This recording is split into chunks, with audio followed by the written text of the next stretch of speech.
Hello everyone and welcome back to my channel. First of all, I'm really sorry for the delay in the videos. I was in the process of finishing what I was doing previously, and that is why I couldn't spare enough time to produce a good quality video for you. But with that out of the picture now, I thought because of this delay, I have to make up for it. And that's why today we are going to start with what this course is really meant for, which is the coding part. So today I would be talking a little bit about MATLAB. It's not going to be a very exhaustive tutorial. It is going to be building up on what we learned in the previous lectures. So we'll take the same example that we considered there, and we would try to solve it using MATLAB. And in the process, I'll show you how the MATLAB looks like, what does it feel like, and what are the various components that you're going to be seeing there. So let's jump right in. So right now, what you're looking at is not the default interface of the MATLAB. Your interface might look different. The components might not look exactly the same, but after I explain what these components are, you'll be able to sort of make it look like this or whatever works for you. Because in my case, I am only working with a single screen, so I prefer to have everything on the same screen. If you work with multiple screens, you can have different things on different screens or different thing on different windows.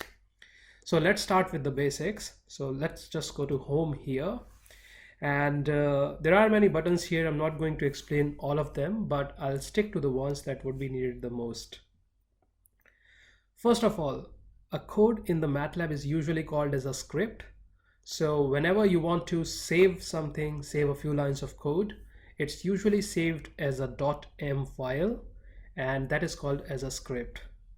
The thing that you see here, it suggests where your working folder or your working directory is. And it's very important that the code that you're running, it's actually in the working folder, and the location that you have entered there, it's exactly the same. Otherwise, there might be mismatch of the variables that you'll understand later when it actually happens. The current folder indicates whatever there is in the folder. So in the folder on my desktop, which is named as tutorial, I only have one .m file, which is the script, and that's it. So when I click on it, you can see here on the bottom, there are some things which is called as the details of that file. So I'll come to that, what is that showing in a little bit. The next thing on the right hand side is called as the workspace, which stores all the variable that you are using. So I'll jump back to workspace in a little bit once we have some variables to play with. Before I jump into the editor part where we would actually be writing the code, the most important or one of the most important boxes in the MATLAB workspace here is called as the command window. Command window is roughly like, you can say it in a very basic terms, it could act like a calculator, it could act like a very basic editor. It's like a very short span of editor. So let's say I have a variable which is called as a, and it has a value of 5. So if I type a equals to 5, and if I press enter, the command window would display that whatever the value is, which is a equal to 5, and the workspace, it stores that value as the name of the variable and the value. If I had typed it a equal to 5 again with a semicolon at the end, the semicolon does pretty much what you'll expect. It wouldn't allow the output to be displayed, and all the outputs that you might be having in your script, if there is any display of the output, that happens in the command window. So the command window acts like as the output screen as well. So that's how you can define a single variable. However, in most of the cases, the MATLAB works as a matrix. The MAT in the MATLAB, it usually stands for matrix. And what the matrix is, it could be a one-dimensional vector or an array, It could be a 2D matrix or it could be a 3D matrix. So let's just say we have a matrix, again A, which is a 1D vector. Let us say the components of that vector are 2, 3, and 4. And I notice that how I'm using the large brackets here, and that is because the matrix in the MATLAB atmosphere, they are representative or they are defined by these large brackets. And once I hit enter, see how the three components are designed here, and in the workspace it's changed accordingly. But let's say if I have a larger one, so using the large brackets, again 1, 2, 3, 4, 5, 6, 7, 8, 9, and let's say 10. And if I press enter, the things are changing. And if I had used the semicolon at the end, it would not display the output. When you're in the command window, if you use the up or the down button, you can jump through whatever you have typed in there before. So I can jump through A equal to 2, 3, 4, click on that, and it repeats the same operation. Or if I wanted to just add something to that, I can again go press the up button and click enter. So that's the way in which you can define a variable which is either a single value or a 1D, 2D, or a 3D matrix. A general way to define a 3D or let's say a 2D matrix, which is a bit easier to do here. Let us say I have a 2 by 2 matrix which has a component of 1 and 2 in the first row. Then you press shift and enter. Then you define 3 and 4, and then you close the bracket. And that's how you can define a 2D matrix. So the first row has the element of 1 and 2. The second row has an element of 3 and 4. The way in which we can call these elements or refer to these elements in our code or in anywhere we want to do, we type the name of the variable, use a small bracket, and then refer to the number of row and the column. Let us say we want to refer to this element which is here as 3. So see that it is the second row and first column. So we just type A 2, 1, and that is 3. The important thing to note here is that the indexing or the variables using which with which you called the number here, it starts from 1. So in MATLAB, the indexing always starts from 1, while if you're using, for instance, C, the indexing starts from 0. So that is one very important thing to keep in mind if you're interchanging the codes between C and MATLAB. The indexing has to be starting from 1. So if I had typed A 0, 1, oh my bad, MATLAB would say that the index in position 1, which is this one, is invalid because it should be a positive integer or a logical value. So it doesn't accept negative numbers or 0. So having understood that a little bit, let me jump into what we are going to do today. So remember, a few lectures before, we started with understanding of how the first derivatives can be obtained using finite difference, backward difference, and central difference. We considered a function which was a second order polynomial being 3x squared plus 5x plus 7. And we wanted to evaluate what are the estimates of the first order derivative using these differencing scheme. And we knew that the actual value of this derivative was 5. So now we know the answers, and we want to do this using MATLAB today. And the reason why I'm doing this exercise is, using this exercise, we would be able to understand how we define the function, which is a polynomial. So we'll define the polynomial. We'll understand how we take the derivative of this polynomial in MATLAB, and then how we can use MATLAB to do these operations. So let me give you a little bit idea of the functions that we are going to use today. So the first function that we are going to be using is called as the polyder, which is the polynomial differentiation. So the first thing that it has to have is that you need to have a polynomial, then we can use this function to get the derivative of it. So let us say if we know the polynomial here, then the polyder function would give this 6x plus 5. So it says that k equal to polyder p. So the p is the function or the polynomial, and the k is 6x plus 5. And you see that the k returns the derivative of the polynomial represented by the coefficients in p. So I'll come to this in a very little while. And the second function that we would needing today is called as the polyvel. And as you can be intuitively knowing that this is the polynomial value. So let us say if we want to evaluate the polynomial or this function here at any point x, then we can simply define polyvel, the polynomial, and the value x.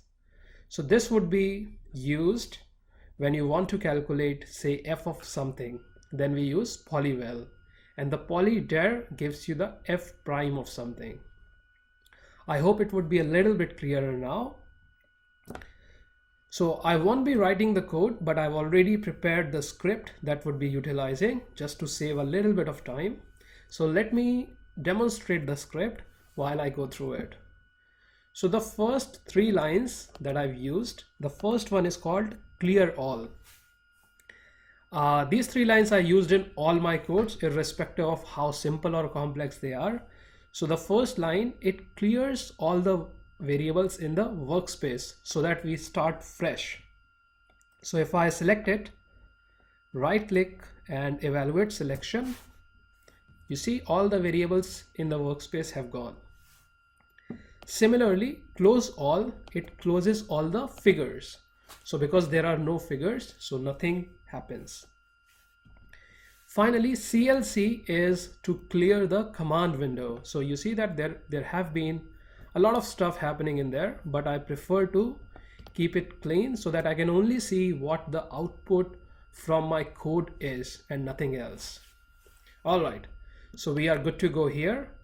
So you can see that once I am here, MATLAB has highlighted some section in light yellow, and every section here is different. So if I click here, you see only this part is sort of highlighted, and any section can be defined using this double percentage sign.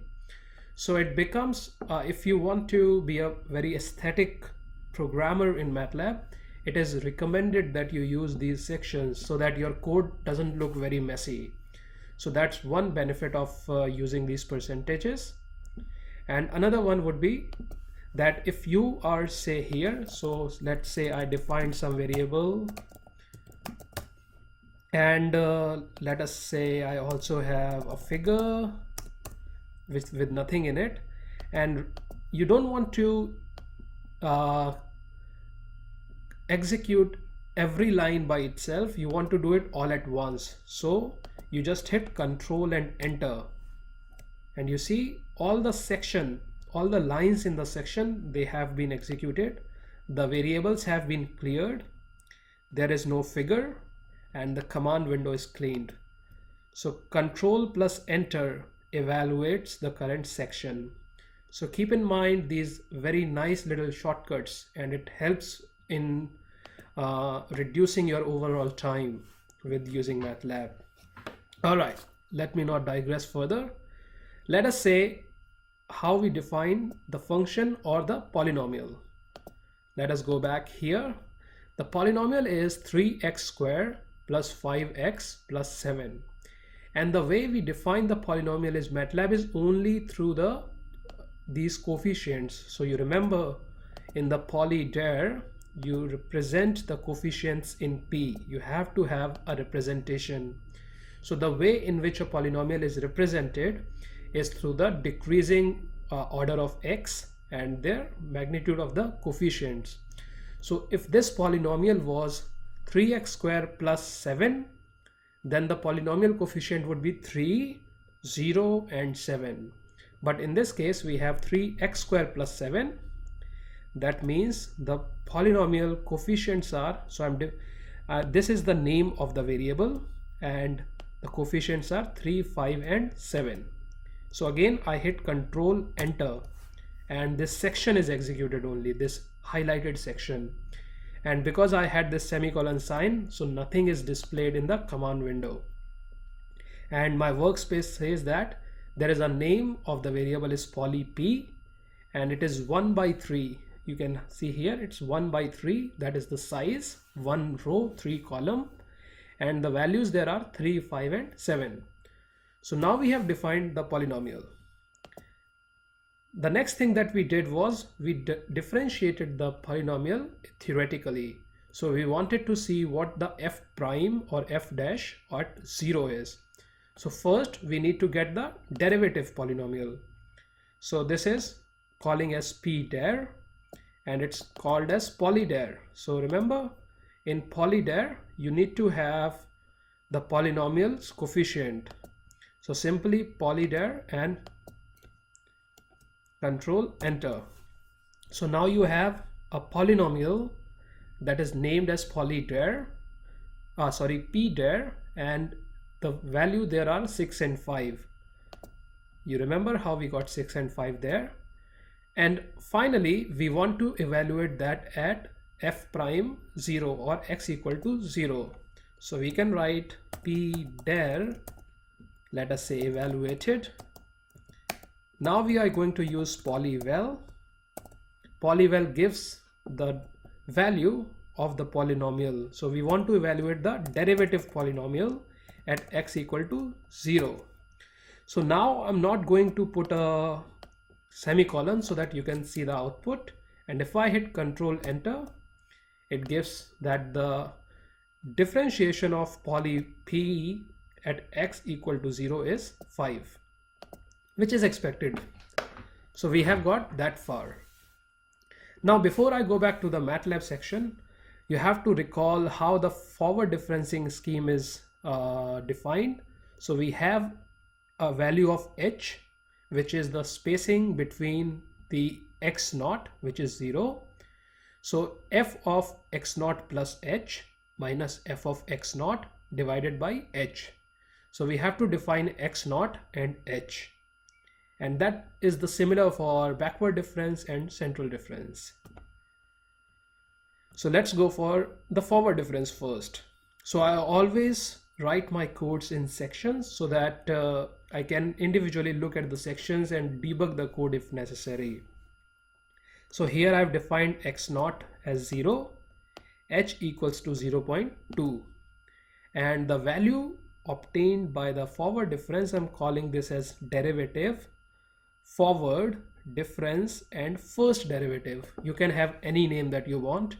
I happen to use this particular name, which is not the easiest to remember, but you can call it any name as long as it doesn't clash with any other names. And you remember it's f of x naught plus h. So for any f of x naught, we have to say polyval. So polyval means f of something, then the function itself, which is the poly p, and x naught plus h. Then f of x naught, this part here, that the polyval or the polynomial, which is defined as poly p x naught, and then divided by h is simply divided by h. And if I hit Control Enter to evaluate the section, it gives me 5.6 as expected. So now here you can quickly see that if I reduce the grid spacing, the actual value, if you recall from in this section, is 5. So remember that if you have a fine grid, which means a less spacing, it would be closer to the actual number. So let us go back to 0.2. Similarly, the backward difference method, I am rewriting these values, and if they are the same, you don't have to do that, but just for the sake of representation here, I'm doing that. I'm calling it here derivative. Forward difference, that should be backward difference, my fault. Backward difference, and then again f of x naught, which is here, then f of x naught minus h. The only difference here is that it's x naught minus h instead of x naught, and again divided by h. Control enter gives me a value of 4.4, that is to be expected. And finally, for the central difference, I'm again gonna change the name here. So we have defined x naught and h, derivative central difference first. So this term here is f of x naught plus h minus f of x naught minus h. So remember how the polyval is used to calculate the value of the polynomial, divided by 2h. Control enter, that gives me 5. So now we can see that this is a very simple example with which we understood how we can define polynomial and take their derivatives, take their values. Of course that this is one of the easiest cases, but of course you also need a gradual introduction to the MATLAB, and I don't want to bog you with very fine details on very complex problems. So hopefully this would give you some idea if you're not very familiar with MATLAB, and if you are, I hope that this brushes up some of the forgotten concepts. So in the next class, we'll be looking more into MATLAB and probably into the lecture as well. And till then, stay safe and take care. Thank you for watching. And if you like the video, please don't forget to like and subscribe to the channel. See you next time.